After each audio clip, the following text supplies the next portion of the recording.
All right. I'm Sam Arano, and this is Jewish History on the Plate. Now, usually I am cooking something, but it is not the holidays, so I'm not going to do that. Instead, I wanted to take something that would tie into my last main video about the return of the conversos, and right here we have fish and chips.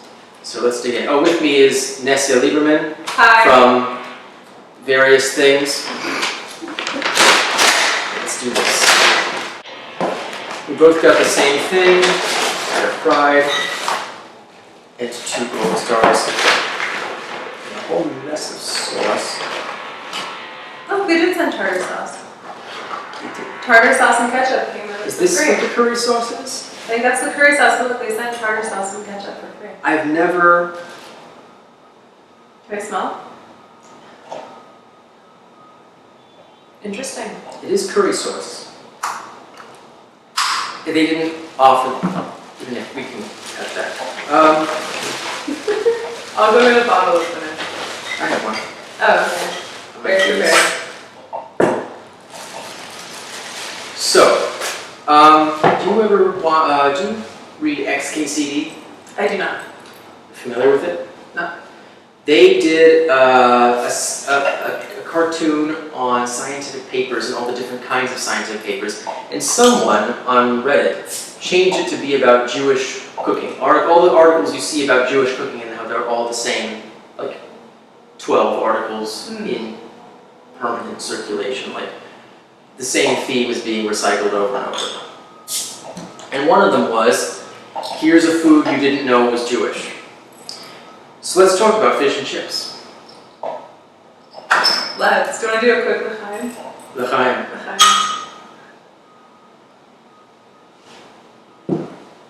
Alright. I forgot that I like Gold Star. I need to take pictures of this. Okay. I need to do some B-roll maybe, because I forgot that in my matzo ball soup. Oh my god, they send this with so much sauce. You were worried you wouldn't have enough sauce. Look at all this sauce. Yeah. What is that even? I don't know, it's green. It's green. We have green sauce. So, the last episode that came out was on the return of the conversos out of Portugal, mainly to many places. I mean, we talked about India back in October, but ultimately the bulk after the Ottoman Empire was to Western Europe, to Protestant Europe, and France, which was Catholic but politically aligned with the Protestants, because when you're surrounded by one family on all your borders, you're not going to be a very powerful country. Mm. Oh, the curry sauce is good. It is good. It's really good. It's a little bit messy. It's very.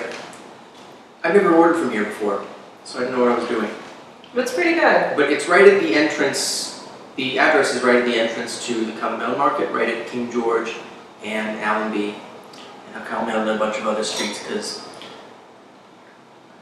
it's a 6-way interchange. This city wasn't designed for cars. No. It's good for walking though, it's nice and flat. It was designed for walking, really. Well, that makes sense if I walk a good deal. But I never know where I'm going. The mess was by design. Yeah. You know about Patriades? Uh-uh. I'll have to come back to that in a future video, many years from now when I reach the 20th century. But anyway, one of the countries that Jews were eventually allowed back into was England. And the person responsible for lobbying to get the Jews back into England was Manuel de Asuero, also known in Hebrew as Menashe ben Israel. Now you said you really liked him. I don't know why. Specifically, you've known about him before. I think he navigated, I think he saw an opportunity for Jews to take a bigger place in the world stage, and he used a mixture of his mastery of Jewish knowledge and personal diplomatic skills to help Jews. I also read in a book he was described as the Christian's Jew, which I think is very funny. I think he kind of, when you say it that way, what it kind of reminds me of is someone from the Sephardic Golden Age, like Chassidut Shaul. Mm-hmm. someone who was at once a champion of the Jews and a champion of the nation that he was in. Right, right. Not as And powerful. also in watching that video, I really liked him. I was a fan. Well, he appealed, at this time that England let Jews back in, this was after the Civil War, this was during the Protectorate under Cromwell. And there was some controversy over why Cromwell did it and what Suero tried to convince him to do it for. That will tie into the next video to come out. Very exciting. Suffice to say, July is Heretic Month in our family of channels.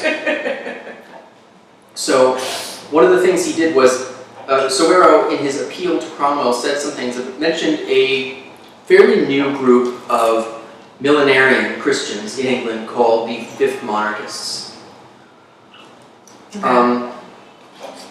I know about millenarians, but I've not heard of the Fifth Monarchists, so what were they about? They were out, well, they believed that the year 666 was the beginning of like the countdown to the Messianic age, and that the second coming would happen in 1666. Okay. Now, by that time, the king was back. The republic had been abolished, Cromwell was gone, he was dead. But the Fifth Monarchists still believed in this, and they became aware because, spoiler alert, Shabtai Tzvi was this media sensation in England. Like all the papers in Western Europe were following his exploits. In as much as they could, they made a lot of shit up because they didn't have instant communication. No. Well, Well, now we have it. People still make things up. the Fifth Monarchist was still around when the king was restored. And they came to believe that Shabtai Tzvi was the second coming of Jesus. But they were very unpopular. Even among Puritans, they were unpopular because we have this tendency to imagine Puritans in the same way that we imagine evangelical groups today. And that's very wrong. We don't know Cromwell's millenarian views. There's been a lot of supposition, but normative Puritanism was a much more sort of plain and humble religious movement, not theatrical. But the thing is, even though the Fifth Monarchist movement was actually younger than the Sabbatean movement, the backlash against their embrace of Shabtai Tzvi was so extreme that their opponents began to accuse them of having started Sabbateanism, this Jewish movement, as if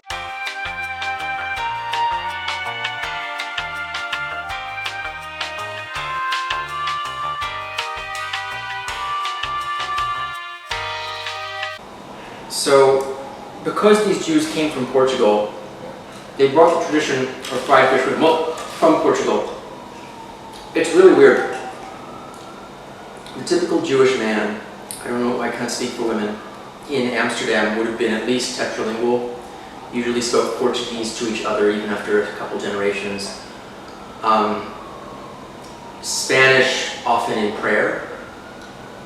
Interesting. When it wasn't reading the Torah, yeah, they would pray in Spanish. I had a roommate who was from Morocco said that still happens. Were there specific prayers that conversos or like crypto Jews came up with? I'm not sure, but my roommate, she was from Morocco. Or her parents were. And she said that that's what Moroccan Jews still do. I'm a fan of that personally. And this ties into my broader appreciation of crypto Jewish culture. But I'm a fan of communicating with the divine, with Hashem. I don't know, what name do you use on this channel?